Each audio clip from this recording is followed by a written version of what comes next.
किसी देरी के मूवी स्टार्ट करते हैं। फिल्म की शुरुआत में हम एक लड़की को रेलवे स्टेशन पर अपने दोस्त का इंतज़ार करते देख पाते हैं और तभी उसे वहाँ पर एक सुंदर पिंक पैर की शू दिखती है। वो शू उसे बहुत ही पसंद आती है और वो उन्हें पहन लेती है। उसकी दोस्त जब वहाँ पर आ पहुँचती है, इन दोनों में इस पिंक शू को लेकर बहस हो जाती है। उसकी दोस्त आखिर में शूज़ को छीन कर खुद पहन लेती है और वहाँ से चली जाती है। रास्ते में उसे एहसास होता है जैसे कि कोई उसका पीछा कर रहा है। इससे पहले कि उसे कुछ समझ आए, एक एंटिटी उसकी ओर बढ़ती है और लड़की ज़मीन पर गिर जाती है। देखने पर उसके दोनों पैर कट चुके थे और वो लड़की दर्द से चीख पड़ती है। अब सीन एक फैमिली के और बढ़ती है, जिसमें हम हस्बैंड सैम, पत्नी लिली और उनकी छोटी बेटी सोनी को देखते हैं। ब्रेकफास्ट के बाद लिली अपनी बेटी सोनी को स्कूल की बस में बैठा अपने पति सैम के साथ कार में काम पर निकल पड़ती है। हमें यहाँ पर पता चलता है कि सैम को उसकी पत्नी लिली कुछ खास पसंद नहीं थी। सैम अपनी पत्नी लिली से कहता है कि उसे उनकी बेटी पर ध्यान रखना चाहिए, क्योंकि वो अपनी बेटी को एक बहुत बड़ा डांसर बनाना चाहता था। लिली दूसरे दिन सोनी का पीछा करती है और इसी दौरान उसका एक छोटा सा एक्सीडेंट हो जाता है, जिसमें वो सोनी का पीछा नहीं कर पाती। वो अपनी बेटी को बहुत ढूंढती है मगर उसे कहीं पर भी नहीं मिलती। थककर जब वो अपने घर वापस आ जाती है, वो देखती है कि उसका पति बिस्तर पर किसी दूसरी औरत के साथ रहता है। ये देखकर उसे बहुत बड़ा शौक लगता है। सोनी भी इसी दौरान घर पहुंच जाती है और लिली इस हादसे के बाद अपनी बेटी सोनी को लेकर घर छोड़ देती है और एक नए घर में शिफ्ट हो जाती है। नए घर की हालत काफ़ी ख़राब थी, इसलिए लिली उसे एक मेकओवर दे रही होती है। इसी दौरान घर की बल्ब फट जाती है और लिली की आंख में चोट लग जाती है, जिसकी वजह से वो अपने डॉक्टर दोस्त किम के पास जाती है। लिली खुद भी एक डॉक्टर है और सैम से अलग होने के बाद वो मेडिसिन प्रैक्टिस करने के लिए अपना खुद का क्लिनिक बनवा रही थी।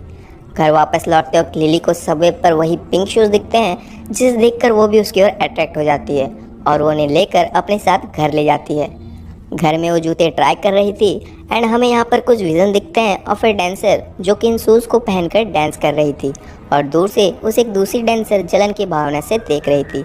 अब सोनी भी वहाँ पर आ जाती है और अपने मदर लिली से उन जूतों को ट्राई करने के लिए मांगती है, लेकिन लिली सोनी को धक्का दे देती है, जो कि काफ़ी अजीब था, क्योंकि कोई माँ एक जूते के लिए अपनी बेटी के साथ ऐसा कैसे कर सकती थी। दूसरे दिन लिली जो नामक के एक लड़के से मिलती है जो उस क्लिनिक का कंस्ट्रक्शन का काम संभाल रही थी एंड हमको ये पता चलता है कि इन दोनों में एक दूसरे के लिए फीलिंग्स आ रही थी। इसी दौरान सोनी घर में अकेले रहती है और उन पिंक शू को पहनकर मिरर के सामने खुश हो रही थी। नोटिस करने वाली बात ये थी कि शूज़ देखते ही देखते सोनी के छोटे पैरों में एग्जैक्टली फिट बैठ जाती है। हाथ में लिली जो को अपने घर पर डिनर के लिए बुलाती है और डिनर के दौरान सोनी अपनी माँ से नाराज़ हो जाती है कि उसने डैडी को क्यों छोड़ दिया। वो आज उनसे मिलने भी आए थे। ये सुनकर लिली बहुत ही गुस्सा हो जाती है। जो के पूछने पर लिली उससे झूठ कह देती है कि उसका उसके पति से डिवोर्स हो चुका था। डिनर के बाद जो की नज़र भी उन पिंक शूज़ की ओर पड़ती है और उसे अट्रैक्ट होने लगता है, जैसे कि उन जूतों में कुछ तो खास बात थी। वक्त ऐसे ही बीत जाता है और अब लिली की हालत बहुत ही ज़्यादा ख़राब होने लगती है, like as if she was possessed. उसे अपने सपनों में एक डेड कपल दिखाई देती है, लेकिन हद तो तब हो जाती है जब उसे उसकी बेटी सोनी के पैर कट जाने के सपने आने लगते हैं। वो इससे बहुत डर जाती है। एक दिन लिली की दोस्त डॉक्टर किम उसके घर पर आती हैं और बातों के दौरान वो भी इन पिंक शूज़ को देख लेती है और लिली से उन्हें मांगने लगती है। लिली उससे साफ साफ मना कर देती है, लेकिन किम जूतों को चुपके से पहनकर उसके घर से निकल जाती है। रास्ते में उसे किसी एंटिटी का एहसास होता है और वो जब एक बुटीक के पास पहुंचती है, उसे ग्लास के अंदर से सोनी दिखाई देती है और बहुत डर जाती है, लेकिन अचानक से उसे कोई अंदर खींच लेता है और कांच का एक बहुत बड़ा टुकड़ा उसके पैरों पर गिर जाता है, जिससे उसके दोनों पैर कट जाते हैं और उसकी वहीं पर मौत हो जाती है।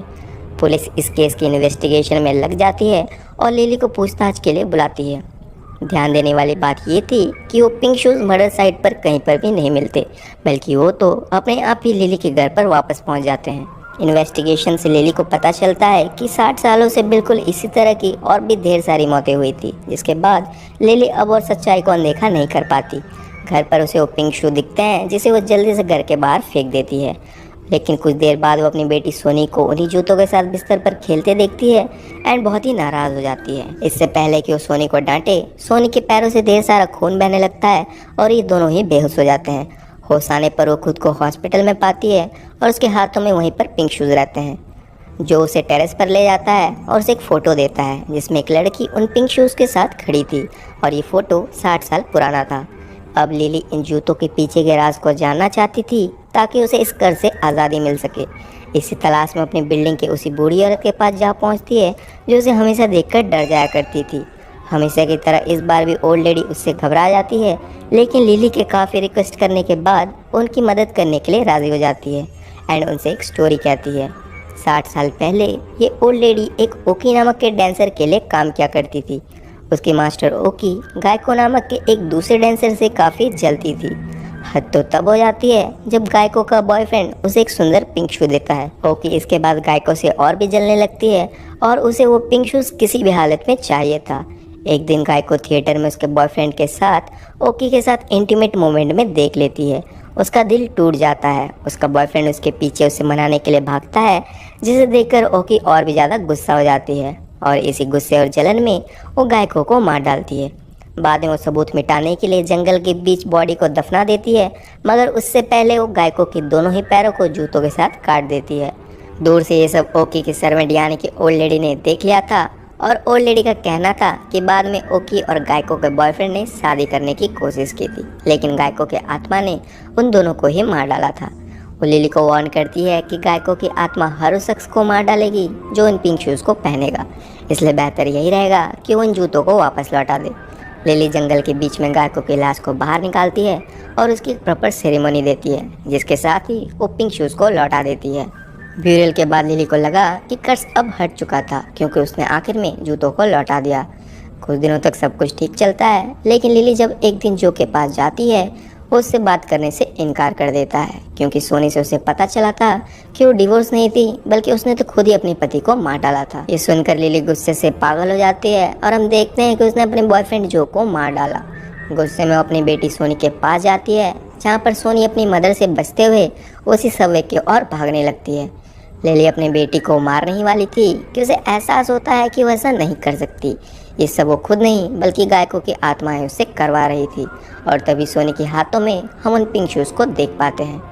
लिली गायको की आत्मा से बात करती है कि मैंने तो तुम्हारे शूज़ तुम्हें लौटा दिए, अब तुम हमारे पीछे क्यों पड़े हो। यहाँ पर गायको की आत्मा आती है और लिली से एक सच्चाई बताती है कि लिली खुद ही ओकी की रिइंकार्नेशन थी, यानी कि ओकी का पुनर्जन्म लिली खुद थी, और ये सारी मौतें गायको की आत्मा नहीं बल्कि लिली खुद कर रही थी। एंड स्क्रीन इसी के साथ ब्लैंक हो जाती है, जिसमें हम लिली के चीखों को सुन पाते हैं, एंड मूवी इसी के साथ एंड हो जाती है। आखिर में हम एक ग्लिम्स देखते हैं सोनी की, जिसके पास अब भी वो पिंक शूज़ थे, एंड वो अब सोनी नहीं बिल्कुल पूरी तरह से गायको में कन्वर्ट हो चुकी थी। मूवी की टाइटल थी द रेड शूज़, बट जूते तो पिंक थे। अगर आपको पता है इसका राज तो कमेंट्स में मुझे ज़रूर बताएं। चैनल को सब्सक्राइब करना ना भूलें, और अगर आपको मेरा ये मेहनत ज़रा सा भी पसंद आया तो वीडियो को लाइक करें। अगर आपको वीडियो पसंद नहीं आया तो वीडियो को डिसलाइक करें और मुझे बताएं कि क्या चेंजेस करने चाहिए। मिलते हैं नेक्स्ट वीडियो में, तब